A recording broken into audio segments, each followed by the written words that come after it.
Welcome to the Think Factory podcast. We got one question for you. What keeps you up at night?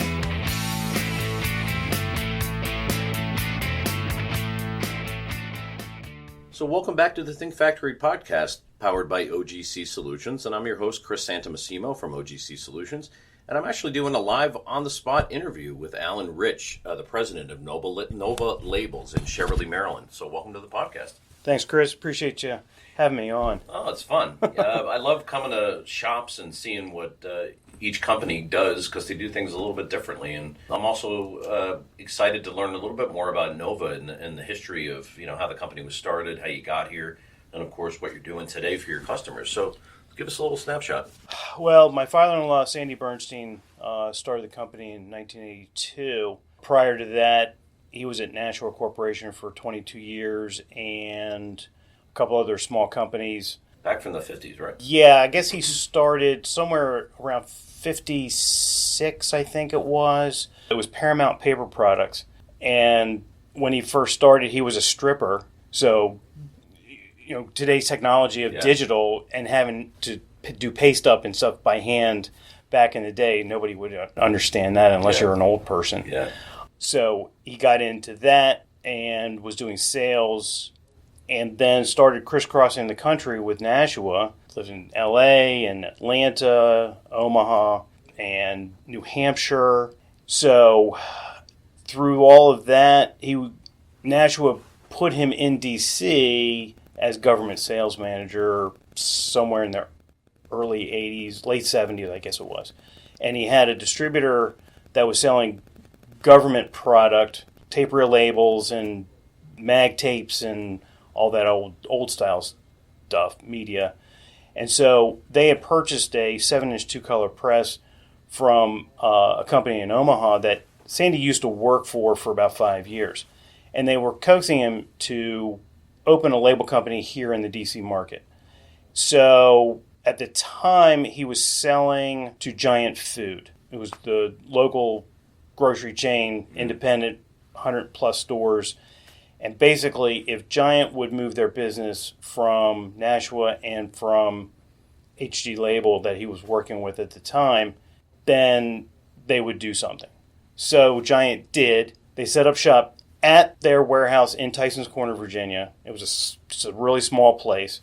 So Sandy was selling the jobs, printing the jobs, because he ran the press at the time, billing it. And so his joke was he got more ink on himself than he did on paper. Probably true. It probably was. So he was working 12, 15-hour days. It was nuts. I was in college and worked back in the plant doing finishing work for a couple of summers. Before I graduated, he said, talk to me, like to have you do sales, do whatever. So, I only knew Sandy because I was dating his daughter for years. And so nothing was predicated, but it helped. So I decided I'll come work, see what's going on. So I started doing sales, and basically at the time, Giant was like 85% of our work. So you can't be sustainable if you got one account with all your eggs in that one basket. Right. So he had a whole stack of leads that he was doing work for that just never cultivated. So I just took all of that, used the phone book. Nobody knows what a phone book is today. And just started making calls and chipping away at the percentage. So, within the first, 5 years, we got them down to about 40%. And within 10 years' time, they were down around 20% of our work, which then they were talking about kind of doing their own thing. So we became sustainable without having Giant in our hip pocket and worrying if they were going to shut us down if they pulled all their work. So Sandy was instrumental in getting everything started. Two guys, his buddies, were investors and saw something good that was going to come of this, and it did. We were super busy and super profitable for a very long time. Of course, we still are. They don't talk about it in past tense, right? No, for sure. And over the years, he semi-retired in 2000. I took over from there. He was in and out of the building here and there. He showed up just to let people know that he was still alive. And unfortunately, this past January, both he and my mother-in-law passed away after some long illnesses. But they lived a very long life, and they were 90 years old. So, Oh, God bless. yeah, most definitely. So, and I joked that he was going to take the business with him. And he was in the hospital, and he called to get the monthly statement. And I was like, what? I gave him the numbers, and then 3 days later, he passed. So it's just crazy how Focused on the business all the way to the end. He right? did. And the business was his life, and he identified himself with Nova Label. So we now move forward, and over the years, we were into food packaging from the very beginning for the most part. Direct mail came along by happenstance. I made contact with the mail shops and some other stuff. People called asking for some piggyback labels, and it's like, what the heck is that? Called the mill, figured out what that was. We figured out how to run it, and I just started making contacts with nonprofits, mail shops, political organizations, and it blossomed. That was during the campaign of '88, mostly, when it really took off. And so when you're working with political campaigns, when they lose, all the support staff pretty much disbands and goes elsewhere. Well, that was great because those were my contacts that went elsewhere, called me up, and would be like, we need some labels for this. So that network grew because all on its own, because those people spread out across DC, and so I kept those contacts going. And then it just started blossoming from there, and I guess in 2000, right when he was about to retire, we were at a crossroads of buying equipment and where we wanted to go. And I was looking at digital, and that wasn't going to be an option. So we jumped into, I wouldn't call it wide web, but since most of our presses are 10-inch web, we jumped to 20-inch to do name address forms, because our customers kept asking, if you could just do this, we could give you a lot of business. So we made the investment after doing some research and doing some mock quotes and to see where we'd stand in the industry, and decided, what the heck, let's spend the money, let's buy a press and see where it goes. And it took a couple of years to get our footing with that, and once we figured it out, things went really well, and it became very profitable, as direct mail could be, for better or for worse. Yeah, still an interesting medium, though.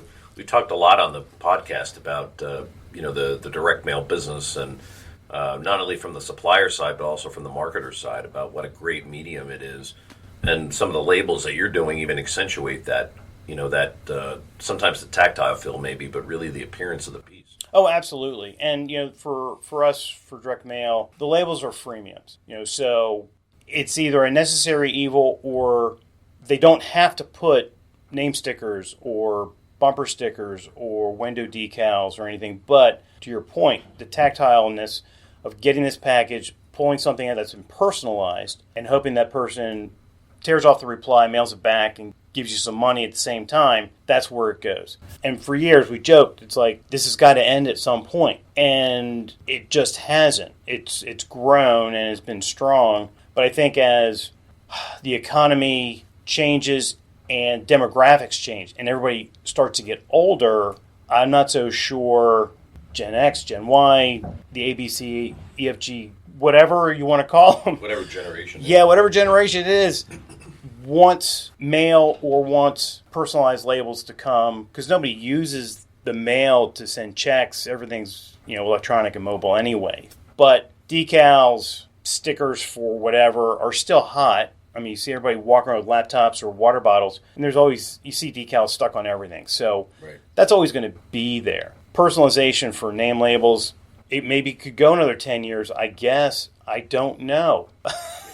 I think COVID was interesting because what it did was show that kids in those generations, or young people in those generations, still appreciate the mail piece sometimes. It's like this, I don't know if it's a throwback a little bit, but they do enjoy getting the mail. Yeah. And, well, that was the thing during COVID. It jacked everything up, and it created the audience, because everybody was sheltering in place. So your entertainment was the mailbox. And so business boomed because people were taking advantage of, okay, I captured this audience. They got nothing to do. Let's bombard them with mail. And so we were thinking before we found out that we were going to shut down or pare back because we were classified as essential, basically because the post office is essential and what we produce goes in the mail.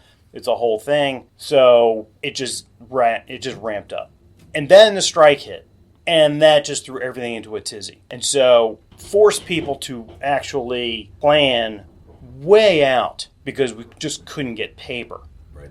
And so that made people think, well, what other freemium can I get that I can mail right now that I don't have to wait for paper? Right. So there was an erosion of some product lines that people decided we're not going to mail labels any longer, or at least pare back. What else can we do? But supply chain was affecting everything. Sure. So people went to magnets, some other tchotchkes, and a lot of the three-dimensional stuff coming out of China, well, they weren't getting any of that because shipping containers weren't coming in. Right. So it made a mess of everything. Finally, it pared down, settled. They were starting to make paper. People thought, okay, paper's being made. You're going to get it next month, right? So you had to explain, no, the process of paper goes this way, this way, this way before it gets become a label stock. So it's a complete education for our customers that label stock doesn't grow on trees the way you think it does. Because they were just used to you having it on the shelf and ready to go anytime you want. It has to be made. So, for us, we don't have a big enough facility to hoard paper. So we were ordering as we needed and had extra, but there was never always enough. Many of the other larger guys managed to, hoard paper and bring truckloads in and park it on the lot or get containers. So then once things actually settled down, they got stuck with just a ton of extra paper they didn't know what to do with. At high cost, at high cost. So there have been times where people were, undercutting pricing just to, get rid of it. Get rid of that paper. Right. So it's at this point, I think it's finally settled down and everybody's things back to a normal. Semi-normal, yeah. It's a new normal. It's not just in time any longer. Yep. You still have to wait a week plus to get some materials, and we try to plan way ahead. And customers still attempt to ask, okay, this is coming, what are you looking for? And forcing them to continue to plan. So it's been tough to negotiate, and we've been through a lot. 2007, 2008 when the economy crashed, that was a tough nut to weather through. Mm-hmm. We did. Gosh, I'm sure there was a couple other times that the economy was There were a few wars. Yeah, pretty much. And starting the company in 1982, that was the height of a recession. Interest rates were 22%, and he's starting a label company. I mean, it's nuts what people think, but we're 40 plus years later, and it works. It's working, and certainly everything has changed, especially the sales cycle, because old school calling and just getting to meet with people, you just can't do that any longer. COVID certainly is keeping people from letting you just walk in somebody's office and just say, hey. Well, the post-COVID routine is different now. Yeah. People may not be in an office, they may be remote. Exactly. The remote office space now has taken hold, and it makes it more difficult to get together with folks. The only way you can get together with people now is through industry conferences or happy hours or things that draw people to a city all at one time, a couple times a year. So fortunately that happens. But with emails and texting and whatever else, it's very easy to ghost people. You're trying to reach out. It's very unfortunate, and I have to say I'm guilty of that at times too. You get hundreds of emails and you have to flesh out what's important, what's not. I've been trying to make a conscious effort actually to reply back to somebody, thanks but no, and just keep moving on. Yeah. Because that's what's happening with us. And so if I'm not getting replies when I'm sending emails out to cultivate a new sale or try to meet somebody, just say no. I don't care. That I'm just looking for a reply. And don't make me send a message 2 or 3 times, because that's irritating. If they see it, right? Yeah. But luckily you've got a relationship-based business where people come to you, they trust you, they've had a good experience with you. So cultivating that relationship and continuing to do good work is really the formula for success. Oh, for sure. And, people have entrusted us, even though we were never the cheapest guys on the block. They would always entrust us because we produced good quality. We did it on time. If there was a problem, we'd address it. And I always ended up becoming the answer man for some other situation. Even if the customer didn't give me the job, they would call and say, so-and-so said this, is that true or not? And I'd be like, well, partially is, and here's why. And I would never say, I told you so. But unless it's one of my good customers and I could get away with it, I would say then, I told you so. Yeah. So, yes, there's still some good relationships going on there. We've become the trusted advisor. Yes, most definitely. So it's fun. It's good to be recognized like that and to be entrusted and have those good relationships, not be that guy that just, oh gosh, Alan's calling again. I don't want to talk to him because he geezes me out or whatever. So. Sure. That's great. Well, you deliver value whether or not you're getting a sale, and that ultimately is the recipe for success. Oh, for sure. With a relationship. Yeah, everything is a value add. Yeah, no doubt. Well, that's your entire business, really, is a value add to the mail piece. It is. Right? It is. Or to the product. Yeah, so it's a good way to come around and create that circular conversation. Most definitely. That's terrific. Well, it was great getting to know you today. And impressive shop. Tell us a little bit about where folks can reach out to you and get some more information about Nova Label. Okay, we're located in Maryland, and I can be gotten at alan@novalabel.com. It's ALAN. They always spell it wrong. And phone numbers or anything? Or sure, do it. Website, everything. Yeah. Website, novalabel.com. Contact me either at the office, 301-386-4433, or on my cell, 301-351-0124. I'm always available for the most part. And well, that should be an indication that you gave out your cell phone on the podcast recording. So, I really don't care. I know that's great. I'm teasing you. Yeah, it was so many ways of getting a hold of somebody, even through LinkedIn or Facebook or anything like that. LinkedIn is a great source for everything, and so you can't hide. That's for sure. You can't hide, so it's like just put yourself out there. Let's just do it and see where it flies. No doubt. Well, Alan, thanks so much. Again, this has been Alan Rich, the president of Nova Labels in Cheverly, Maryland, and I'm Chris Santomassimo from OGC Solutions, signing off on the Think Factory podcast, and we'll see you next time.